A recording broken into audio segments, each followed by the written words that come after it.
ఎన్నికలకు ముందు తెలుగుదేశం బీజేపీ పొత్తు అనేక ట్విస్ట్లు టర్న్లు తీసుకుంది.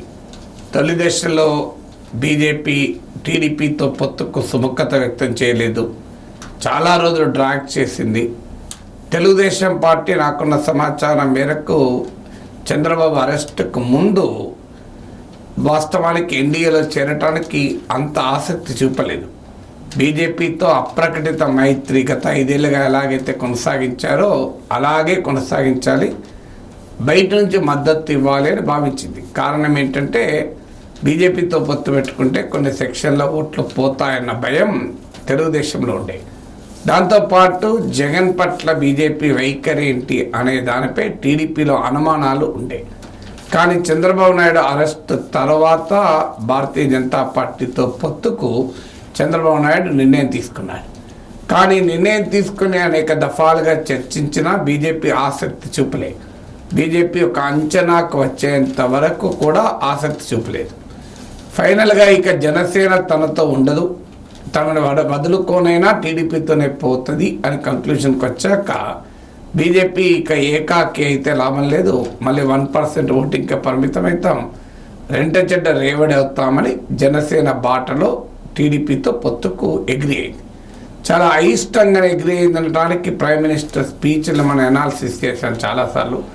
ఆ స్పీచ్లో క్లియర్గా కనబడ్డది. అందువల్ల ఆ అయిష్టతతోనే బీజేపీ టీడీపీలు కలిశాయి. రెండు పార్టీల్లోనూ కూడా దిగువ శ్రేణిలో ఈ అలయన్స్ పట్ల ఆ సంతృప్తి లేదు. టీడీపీలోమో బీజేపీ పైన అనుమానము, జగన్ను తీవ్రంగా వ్యతిరేకించడం లేదు. జగన్మోహన్ రెడ్డికి 5 ఏళ్ళుగా మద్దతు ఇచ్చారు, అమరావతి పైన కమిట్మెంట్ ఇవ్వలేదు. చంద్రబాబు నాయుడు అరెస్టు సమయంలో బీజేపీ జాతీయ నాయకత్వం స్పందించలేదు. మోడీ వద్దని ఉంటే జగన్ ఆ ధైర్యం చేసేవాడు కాదు. జగన్మోహన్ రెడ్డి అప్పులు చేసేందుకు కేంద్రం సహకరించింది. ఇలాంటి అనుమానాలన్నీ టీడీపీ వర్గాల్లో ఉన్నాయి. దానికి తోడు బీజేపీతో కలిస్తే ఓట్లు పోతాయేమో, రాష్ట్రంలో 1% కూడా ఓటింగ్ లేదు. కానీ చంద్రబాబు లెక్కలు చంద్రబాబుకు ఉన్నాయి. బీజేపీతో పొత్తు వల్ల వచ్చే ప్రయోజనాలు, ఇప్పుడు డీజీపీని మార్చారు, చీఫ్ సెక్రటరీని కట్టడి చేశారు, అనేక మంది అధికారులు మార్చారు. బీజేపీతో పొత్తు ఉండకపోతే ఇది అయ్యేది కాదు. అలాగే టీడీపీకి ఎలక్షన్ ఫండింగ్, ఇవాళ బీజేపీతో పొత్తుంది కనుక సాఫీగా ఫండింగ్ జరిగింది. ఒకవేళ పొత్తే ఉండకపోతే ఎలక్షన్ ఫండింగ్ కూడా టీడీపీకి ఇబ్బంది అయ్యింది. అందువల్ల చంద్రబాబు లెక్కలు చంద్రబాబుకు ఉన్నాయి, టీడీపీ శ్రేణుల లెక్కలు టీడీపీ శ్రేణులకు ఉన్నాయి. ఇక బీజేపీలో కూడా ఒక వర్గం క్లియర్గా టీడీపీతో పొత్తుకు విముఖంగా ఉంది.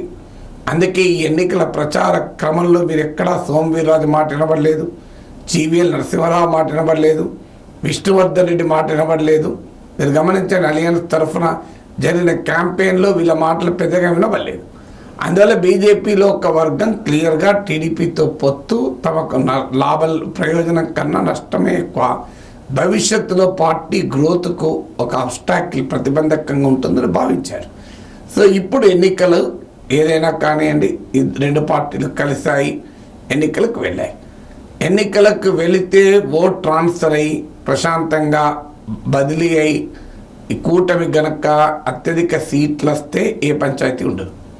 కానీ డామెట్ కథ అడ్డం తిరిగినట్టు లెక్కలు అడ్డం తిరుగుతాయి. అడ్డం తిరగడం అంటే ఒకవేళ వైసీపీకి ఎక్కువ ఎంపీ సీట్లు కనుక వస్తే, ఇప్పుడు దేశవ్యాప్తంగా ఉన్న ట్రెండ్ ఏంటంటే బీజేపీకి గతంలో 2019లో ఉన్న సీట్లు ఉండవు, ఈవెన్ 2014 కన్నా తక్కువ సీట్లు ఉంటాయి. ఇలా రకరకాల ఎస్టిమేట్స్ వస్తున్నాయి. అసలు 272 కన్నా కూడా తక్కువ వస్తాయని. అలాంటి పరిస్థితి వస్తే బీజేపీ కొత్త మిత్రుల కొరకు అన్వేషణ మొదలు పెడుతుంది. అందులో బిజు జనతాదళ్, వైఎస్ఆర్ కాంగ్రెస్ ముందుంటాయి.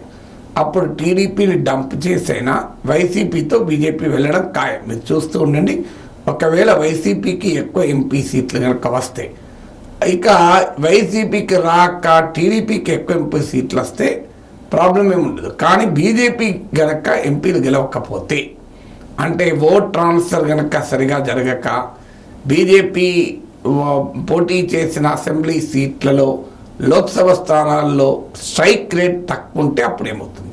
చాలా సందర్భాల్లో అలయన్స్లు జరుగుతుంది. ఇప్పుడు బీహార్లో జరిగింది, ఆర్జేడీ కాంగ్రెస్ కలిసి ఎన్నికల్లో పోటీ చేశాయి. RJD strike rate, left party strike rate చాలా ఎక్కువ. అంటే స్ట్రైక్ రేట్ అంటే పోటీ చేసిన సీట్లలో ఎన్ని సీట్లు గెలుస్తున్నారు అన్నదాన్ని స్ట్రైక్ రేట్ అంటారు. కాంగ్రెస్ పార్టీ స్ట్రైక్ రేట్ చాలా తక్కువ. అంటే కాంగ్రెస్ ఏమో పోటీ చేసిన సీట్లలో గెలిచిన సీట్ల శాతం తక్కువ. వాస్తవంగా బీహార్లో మహాగఠబంధన్ ఓటమికి కాంగ్రెస్ పూర్షోనే కారణమైంది. అది ఆర్జేడీ కాంగ్రెస్ల మధ్య కొంత ఇబ్బందులు కూడా కలిగించింది. అందువల్ల రేపు టీడీపీ స్ట్రైక్ రేట్ ఎంత, బీజేపీ స్ట్రైక్ రేట్ ఎంత అని ఉంటుంది. ఈక్వల్గా మోరాలెస్ ఈక్వల్గా ఉంటే ప్రాబ్లం ఉండదు. కానీ ఒకవేళ బీజేపీ వారు పోటీ చేసిన వారిలో ఎక్కువ మంది గెలవక టీడీపీ జనసేన వాళ్ళు గెలిస్తే అప్పుడు బీజేపీలో అనుమానం మొదలవుతుంది. తెలుగుదేశం పార్టీ వారు మాకు ఓటు బదిలీ కాలేదా అని. ఎందుకంటే ఎప్పుడు కూడా బీజేపీ నుంచి టీడీపీకి ఓటు బదిలీ అయ్యేది ఏం లేదు. ఎందుకంటే బీజేపీకి ఓటు ఉంటే కదా బదిలీ అయ్యేది. బీజేపీకి ఆంధ్రప్రదేశ్లో ఉన్నది 1% ఓటు, బదిలీ ట్రాన్స్ఫర్ చేసేది ఏముంటుంది. అందులో చిన్న పార్టీ అవసరం కనుక ఓటు ట్రాన్స్ఫర్ అవుతుంది, పెద్ద పార్టీ ఓటు ట్రాన్స్ఫర్. ఇప్పుడు బీజేపీ ఓటు ట్రాన్స్ఫర్ కాకపోయినా ఎవరికి అర్థం కాదు. ఎందుకంటే బీజేపీకి ఉన్నది 1%, టీడీపీకి ఉన్నది 40% లాస్ట్ ఎలక్షన్స్లో. అంటే 1+1 41. ఈ 1 కలిసినా కలవకపోయినా తెలియదు, కానీ ఈ 41 కలవకపోతే తెలిసిపోతుంది. అందువల్ల టీడీపీ ఓటు బీజేపీకి ట్రాన్స్ఫర్ కాకపోతున్నామో బాగా క్లియర్గా అర్థమవుతుంది. బీజేపీ ఓటు టీడీపీ ట్రాన్స్ఫర్ అయింది కాంది అది ఇన్సిగ్నిఫికెంట్, కనబడదు. అందువల్ల డెఫినెట్గా బీజేపీ నుంచి కంప్లైంట్ మొదలవుతుంది, మాకు టీడీపీ సరిగా కోఆపరేట్ చేయలేదు అని. ఇక ఇంకొక ఛాలెంజ్ ఏంటంటే టీడీపీ జనసేన బీజేపీ కలిసి పోటీ చేశాయి. కానీ మీకు ప్రైమ్ మినిస్టర్ స్టేజ్ మీద జెస్చర్ చూసినా, బీజేపీ నాయకులు ఎవరితో మాట్లాడినా Pawan Kalyan BJP priority. Even Pawan Kalyan కూడా అనేకసార్లు చెప్పాడు, నాకు బీజేపీ జాతీయ నాయకత్వంతో సత్సంబంధాలు ఉన్నాయి. ఆయన చంద్రబాబు నాయుడు కూడా చెప్పలేకపోయాడు అన్నాడు, నాకు బీజేపీ జాతీయ నాయకులతో క్లోజ్నెస్ ఉంది, ఇంటిమెసీ ఉందని. మీరు చంద్రబాబు నాయుడు అన్న మాటలు ఎక్కడ వినబడవు, కానీ పవన్ కళ్యాణ్ ప్రతి మీటింగ్లో పదే చెప్తూ ఉంటారు. అది నిజం కూడా. ఎందుకంటే ఈవెన్ 2014లో కూడా వయా మోడీ చంద్రబాబు దగ్గరికి వచ్చారు పవన్ కళ్యాణ్. ఇప్పుడు కూడా పవన్ కళ్యాణ్ బీజేపీల బంధం మరింత బలమైన బంధం టీడీపీ బీజేపీ బంధం కన్నా. అందువల్ల బీజేపీ ఖచ్చితంగా పవన్ కళ్యాణ్తో కలిసి ఎక్కువగా ప్రియారిటీ ఇస్తుంది. అప్పుడు ఒకవేళ కూటమికి మెజారిటీ వస్తే, క్లియర్ మెజారిటీ వస్తే టీడీపీకి ఇబ్బంది లేదు. టీడీపీకి రాక జనసేనపై ఆధారపడిన పరిస్థితి జనసేన బీజేపీ పైన ఉంటే ఖచ్చితంగా పవన్ కళ్యాణ్ ఏం డిమాండ్ చేస్తాడో లేదో తెలియదు, కానీ బీజేపీ డిమాండ్లు మాత్రం పవన్ కళ్యాణ్ కోసం ఉంటుంది. అప్పుడు BJP prefers Pawan Kalyan over Chandrababu Naidu. ఈ ఇష్యూస్ అన్నీ ముందుకు వస్తాయి. ఈలోగా బీజేపీ ఎక్స్పాండ్ కావటానికి at the cost of allies, మిత్రపక్షాలను దెబ్బతీసేనే ఎక్స్పాండ్ కావాలన్న వ్యూహాన్ని అనుసరిస్తుంది బీజేపీ.